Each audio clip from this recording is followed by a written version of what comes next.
La Russie semble déterminée à poursuivre son avancée, peu importe les obstacles. Selon Larry Johnson, ancien analyste de la CIA, si l'Occident n'accepte pas les conditions de Vladimir Poutine, la Russie continuera son offensive jusqu'au fleuve Dnipr. Ces propos tenus lors d'une récente interview soulignent une stratégie méthodique de Moscou visant à affaiblir l'Ukraine tout en évitant des affrontements directs et coûteux. Abonnez-vous pour suivre chaque détail de cette crise internationale et partagez vos avis en commentaire. D'après Johnson, l'armée russe adopte une approche patiente et calculée.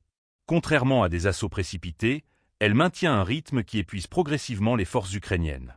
L'objectif, préserver ses effectifs tout en augmentant la pression sur Kiev. La Russie n'est pas pressée, elle n'a aucune date limite, précise-t-il.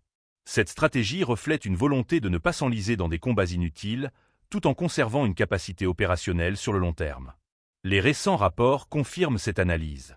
Mardi, le ministère russe de la Défense annonçait que des unités du groupe des forces du Sud avaient consolidé leur position stratégique dans plusieurs zones de la République populaire de Donetsk, RPD.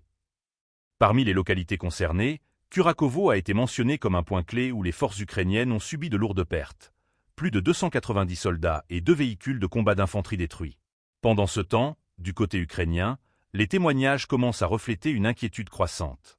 Yuri Butuzov, rédacteur en chef de la publication Sensor.net, a rapporté que certaines zones peuplées sont libérées par l'armée russe sans résistance significative. Une observation qui pourrait indiquer des difficultés pour les forces armées ukrainiennes à maintenir leur ligne face à la pression croissante. Dans ce contexte, la position de l'Occident devient cruciale. Selon Larry Johnson, les sanctions économiques et le soutien militaire apporté à l'Ukraine n'ont pas suffi à freiner la Russie. Cette dernière semble jouer la carte de l'usure, en pariant sur l'affaiblissement des capacités ukrainiennes et le manque d'alternatives concrètes pour ses alliés occidentaux. La situation à Kurakovo est emblématique de ce rapport de force. En occupant des positions avantageuses et en infligeant des pertes significatives, l'armée russe consolide son emprise sur le terrain.